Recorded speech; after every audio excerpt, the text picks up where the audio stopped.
Hi, I'm Phil Broadhead, Deputy Leader of BCP Council. Welcome to our mini-series of podcasts where we're talking to businesses, organisations and charities from across the BCP region, exploring how they have set up, how they survived the pandemic, and crucially, how they use some of the funding that we provided from the Council to take their businesses and organisations to the next level. So in today's episode, I'll be talking to Jon and Rachel, who are from the Black Cherry, a really interesting community interest company based in the heart of Boscombe, working with the creative sector as well as a community to use their amazing venue to do some pretty incredible stuff. I hope you enjoy the episode.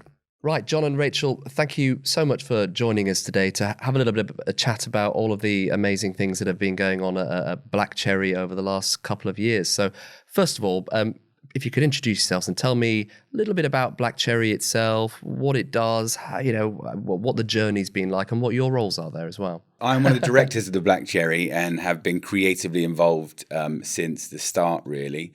It is a great business that offers creatives an opportunity to explore on many different levels, including ourselves as creatives. It's something that isn't around here. It's not in BCP at all, or in the South. I think the opportunity to do as much as we can do with the space, and in the time that we have been able to sort of put roots down over the last couple of years, we've been able to really improve the fluidity and the pace and the evolution of the journey for loads of creatives. And that's what it's all about, really. It's about creatives trying to develop professional opportunities, and depending on what level they come in to us at, we'll support them and help them through. And we've been able to do that. Yeah. I'm Rachel, and I came in to work on the building. So Jon was previously with the theatre company and that guys, and also with the new guys, which is the building. And I run the day-to-day operations there. Jon and I do programming sort of shared and do a bit of marketing shared. And we share lots of things, don't we? We just do a lot of everything. Yeah, there's no sort of rigid boundaries because there's just the three of us. And my husband, Joel, who does a lot as well. And all our families get involved, don't they, really? So it's kind of like three families in a way. But on a day-to-day basis, I'm there and seeing the multiple creatives that come in all the time, sometimes informally or formally. We have lots of people just come in to kind of try and connect with the local art scene because it's an open door. And that was the purpose, really, behind having it as a theatre and a cafe, is so that you had somewhere open, just come and buy a coffee, come and have a chat. And there's that kind of opportunity to feel like it's okay to do that, rather than often with the arts, you get a kind of perception that it's only for certain people, certain demographics. It absolutely is not. The arts has to be for everyone, or we won't maintain it. Or we won't maintain it in a fair and equal way. So that's what we're trying to do, level the playing field a bit, offer opportunities both in our cafe. All of our staff are creatives. Yeah. All of them. And we're all creatives in a way anyway, aren't we? But yes, there is still a distinction. Yeah, debatable. I get that. No, all our staff are actively working in creativity. You're right, everyone's got a level of creativity within them. Our staff are visual artists, DJs, actors, people performers. People professional, yeah. Yeah, and it's hard to maintain freelance work for people. So if they have something that is still a creative job, lots of interaction and in an environment they're comfortable in, then we can support people both in their actual creativity and in earning money day to day to support that. So for somebody that's never heard of the Black Cherry before, where are you based and what physically is it? The easiest one is to say we're next to Boscombe Sainsbury's because everyone knows where that is. Yeah. So when we were giving out postcodes and specific addresses, I don't think that made anyone the wiser because Christchurch Road is like everywhere, isn't it? Yeah, and it's the pedestrianised bit, so it is hard to park, so tough for a sat-nav to get there. Yes, so there's lots of parking, but you can just pull up outside. To walk past it, though, it is visually, it's got a fantastic mural on the wall. By Mirac, it's amazing. But done by a local, or commissioned by a local artist as well. So, and that's something that definitely wasn't there at the beginning. It's very striking, isn't it? Yeah, hugely striking. So you can't miss it if you're walking past it, but to get there initially. It's been, it's been around for some time. 14 months. A bit more, years, actually. A little bit more, but Black Cherry itself is, as a theatre kind of entity doing this kind of work. Well, doing improv, so it was more performance only, wasn't it? And a touring, other projects. Professional theatre company, so trying to do as much as we possibly can. Starting off really, and it's evolved in the same thing. We can just do a lot more with it. So trying to employ artists. So a couple of minds come together to create a theatre company, and are able to, get enough work to employ and audition more creatives. And then more creatives. And at one point we had a theatre company that had maybe about 12 to 15 people in it. So that's huge. And then now having the opportunity to do that in so many other ways with a space, And that space is important, isn't it? That kind of physical It's everything, because you need somewhere to be a focal point, and so many creatives are transient and performing everywhere, rehearsing different places, and even at the top level of the West End, you won't rehearse in the West End. You'll rehearse in surprisingly small and challenging spaces sometimes, because it's not worth the money until. But with our situation, we have people in to rehearse free of charge all the time if they're coming to perform with us. Wow. We give them space. We say, hey, the cafe's open, come and use it. We've got some drummers coming up. We've got some singers and various people who just want to jump in. And we'll allow that. And we're developing kind of a one-stop shop. And Boscombe as well is a great position for that, because it has been our kind of creative hub of BCP for quite some time now, actually. It is. We formed a group called PAVE, an informal group, with Obsidian and Chaplains and Beef and Vita Nova and DFA Dance Studios and various others, to ensure that we're all talking to each other. Brilliant. And just sort of, we can't totally program around each other because that would be too vast, but we can say, oh, we're doing a big thing on that. And then if someone else is doing a big thing that's different, then great. And we physically try and support each other as well. Brilliant. So we physically try and turn up at things, at other venues, and just generally try and grow Boscombe as a group, rather than get into the scenario where you're going, not being positive about other people's businesses. We want everyone to succeed. And we all succeed when one of us succeeds as well. Yeah. And we love the unique nature of Boscombe. There's few places in the area that you can go to, sort of 3 or 4 venues within walking distance, all independently owned, all very creative. I love Obsidian. I love Chaplains. They're groundbreaking kind of ideas and really interesting, and they support us. So the Obsidian guys come to our acting classes. Harry's been in a lot from Chaplains. It's a nice atmosphere. It's a really good environment. Yeah. So I imagine, looking back to when the pandemic hit, that was probably, every industry was hit really hard by the pandemic in their own ways, but the creative industry, particularly when people are freelancing, and hospitality, I imagine lots of that just literally almost disappeared overnight for a lot of people, and that's from I suppose financial point of view, really difficult for people, but there's a social aspect to that, there's a mental health aspect to that. And did you see that on the ground when all of that hit? Massively, didn't we? It pretty much just stopped, and we had to rethink how we were going to do what we were doing, which was almost impossible. It's impossible to plan for a future where you don't quite know where your entry point is. Yeah. And we sort of, to a certain extent, took a punt on that entry point when we opened, and that was. We opened up again, and it was tricky. It was harder than we thought. It's hard to predict these things. Yeah. So the difference between this year and last year and our season of shows and performances and the support that we can offer is hugely different. So it was. It's a very worrying time, and I think when we got the funding, it was such an opportune moment, wasn't it? Because we needed something. I remember when we found out about it, and we did. It was just a really meaningful moment, I think.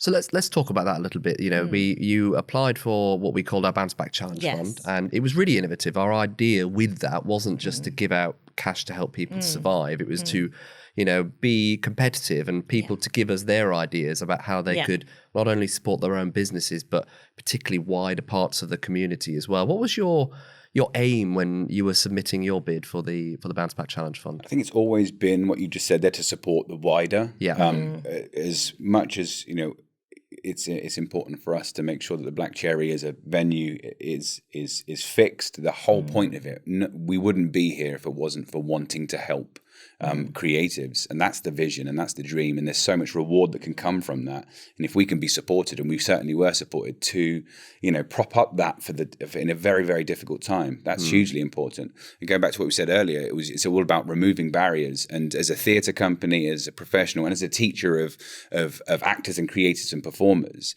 and then going into Bournemouth, Christchurch and Poole as an artist and trying to lock down as many opportunities artistically and creatively, saw lots of red tape and lots of barriers and lots of things in the way over the however many years I've been doing it, and just trying to remove those things. And that's what we do. You were saying earlier about the different various people using the space for memory rehearsal. But you can talk to us about, like, whatever level you're at. If you need support with marketing, we can do that. If you need support with finance in terms of how you're going to finance your show and pay your actors, and if you need, and the more we do that, the more creators we have almost in our sort of index of creative, which is beautiful, because we can just call this person and this person, put those two creatives together to put together something brand new, which is and we heavily focus on a local and locally trained artists. It's not to say we don't have other artists, particularly from the southwest, but our priority is always local and locally trained. And obviously, because Jon and we're both performing arts teachers, our first careers, Jon's still full-time, we know a vast amount of performers that we've taught over the years, and we've seen their progression, and we've seen where our work could be helpful, could elevate. I mean, at this current point, we are applying for Arts Council funding and other types of funding to ensure that we've got the time and the people power to really support everything that we want to back and move forward with. And we've got at least 3 projects that we could just go with now and could have sort of national impact almost. You know, that are people that we've nurtured or that we've already worked with this year that we're like, right, we can see where this can go. Our improv troupe alone is an abundance of talent, isn't it? Hugely so, hugely. And they all have offshots of, they're all different creative independence of their own, really. Solo shows, other performances, tours. And that's the reason that our improv troupe constantly changes. Because we'll have people that come back to Bournemouth after training or whatever their situation is with families or whatever, and then they might move on, like Chloe going on tour, and which is another fantastic thing, to create and nurture artists for them to be able to work professionally, for them to get professional credits is really, really important thing as well. So it has a huge ripples.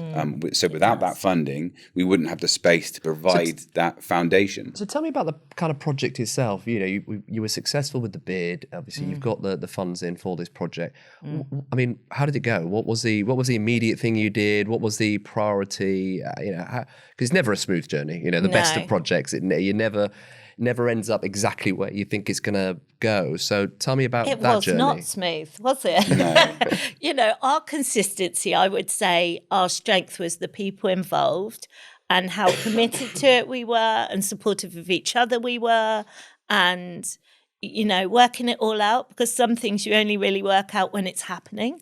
And you go, okay, that needs a lot more time than I thought.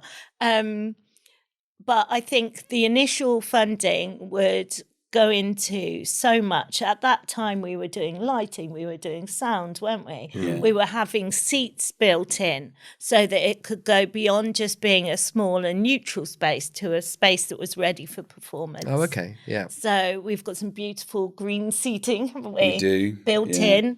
so that you get the best So you can possible now view of the host stage. performances at the actual. Oh, we've been hosting them for a time now, haven't It's changing that word sort of theatre cafe to, well, what is that? Yeah. Into just come in and we'll show you, or that's the big difference, because it does look like a theatre. It's a bit TARDIS-y, really. It you sort really of walk is. in and you see a lot of contribution from artists. You walk in, you go a little bit deeper, and you see this space, and then it looks like a studio theatre. It's long, isn't It's it? long. So people sometimes come in for our comedy evenings and they go, oh, where's the comedian going to stand? You go, see that curtain behind there? Go and have a look. And they pull it back and go, Oh, I see. Oh, I see. oh, okay. Yeah. Because it is quite surprising. And I often do my very informal Facebook lives, because I think if we wait too long to edit a film and everything, it won't happen. So we do this sort of reveal behind the curtain, which was the idea from improv, wasn't it? From Pat doing it and kind of doing a big reveal. And if you look at them, you can see the vast amount of different.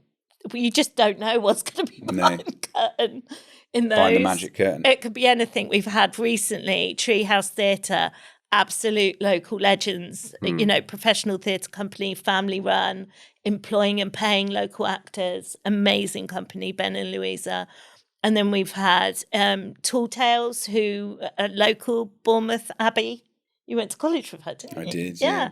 And they run an incredible children's theatre company. We've had the Great Baldini. Yeah, phenomenal. Fresh on the stage yesterday, yeah. Amazing. That's his third time with us. Incredible.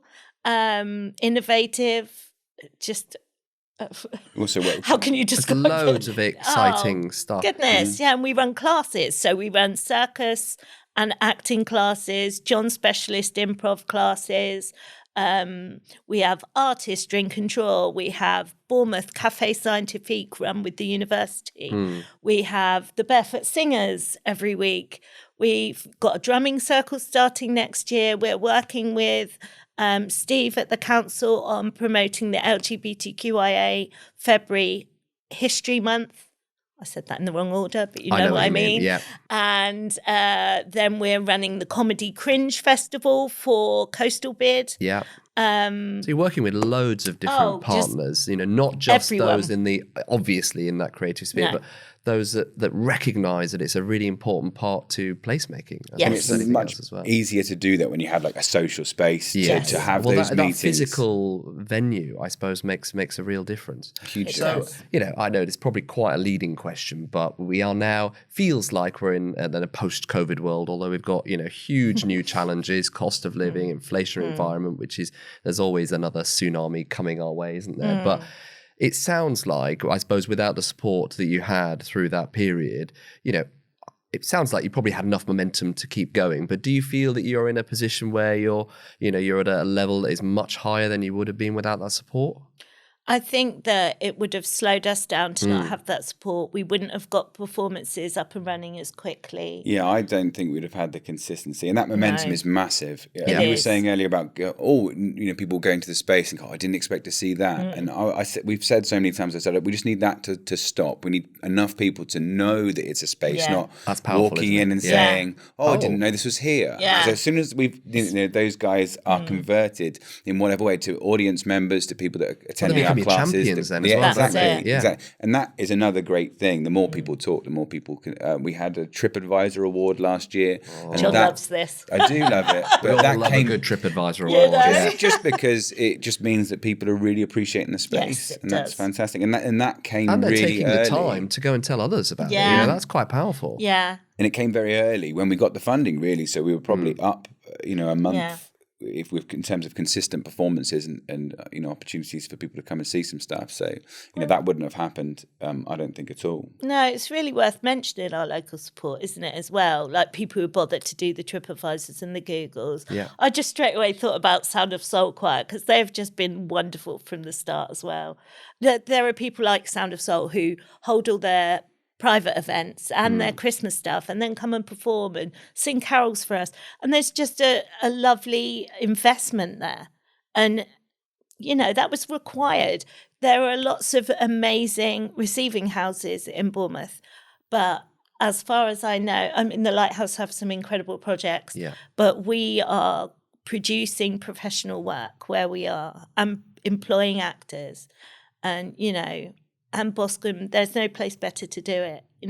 I agree. And look, we've got our Towns Fund in Boscombe, which I'm the deputy chair of. We've got £23 million from government. And it's not just about putting fancy buildings up. It's about fostering, what Boscombe does really well and nurturing that. And the kind of, particularly that creative, there's nowhere else like it, I think, almost on the South Coast. And the fact that we've got well-established community groups like yours already going, we've just got to... Vita Nova as well, just did 2 days in nativity with refugees. So what's next, do you think? What's on the horizon for the Black Cherry? What's big and exciting? Yeah, so come on, tell us. In February, I can't think of a busier month. There's so much going on. We've got the aforementioned Comedy Cringe Festival with Coastal Beard. We've got Steamship Circus, who are really great creative partners that we work with all the time on our classes. And they've got their office party tonight.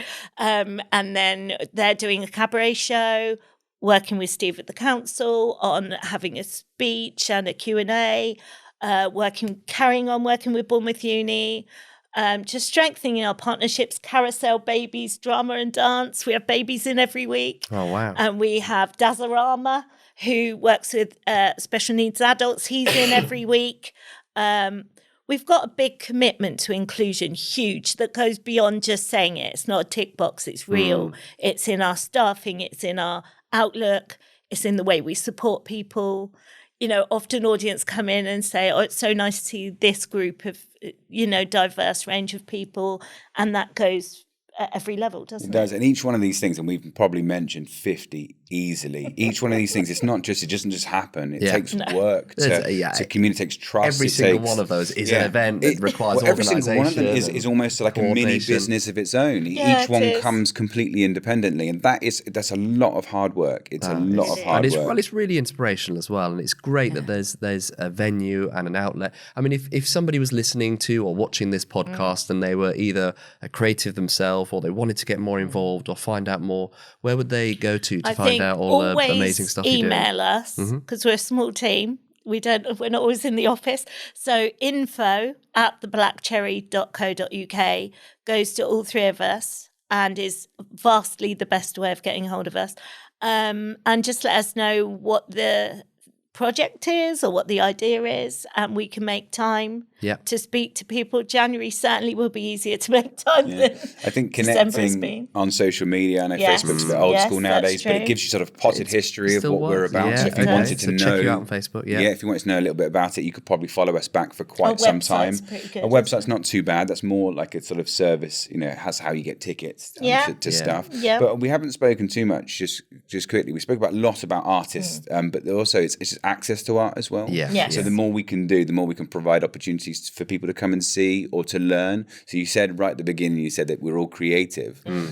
Well, some people don't necessarily know that so much. So they might attend one of our classes, maybe my improv or an adult acting class, and then end up growing something that never existed. And that's what I love more than anything. This did not exist without Black Cherry. I've just realised we haven't mentioned the National Theatre. That's outrageous. So we also are the theatre, the writing hub for the South. That's outrageous, isn't it? For the National Theatre. So really? we are. God, so check you guys out. Huh? I know. So just forgot to mention that bit, by the way. That casually. So we're working with the National Theatre on 2 projects. So National Theatre Connections is a youth theatre project. So we are performing at our place and at the Lighthouse with that one. It's a play based on a Greta Thunberg speech about the environment. That will be incredible. And then we're doing our playwriting course. In fact, your daughter's doing that, isn't she, John? New Views, which is working with a professional playwright to write a brand new play from a young person's own voice and have the potential to even put it, well, certainly we can do readings at our place, may even get to the National. Wow. It's really exciting. Yeah, it is exciting. Well, there is so much going on. It's brilliant to see not only you guys going from strength to strength, but all the work that you do, not just within the industry, but with the community as well. And long may it continue. So, Rachel and Jon, thanks for having a chat to me today. And I'll be popping in and seeing what's on in February. February sounds like the month, doesn't it? Yes. February really is. Yeah. Fantastic. Great. Thanks for joining us. Thank you. So thanks for joining us for today's episode. If you want to hear a little bit more about some of the other journeys that the businesses have been on as we help them through the pandemic, check out some of the other episodes in this mini-series. And also a big urge to all businesses, charities and organisations in the BCP region. Our economic development team at the council are here to support you, both through today and tomorrow, including some of the other grant funding that may be available in the future. So make sure you sign up to our BCP business newsletter and hopefully we can help you in the future. Thanks for joining us.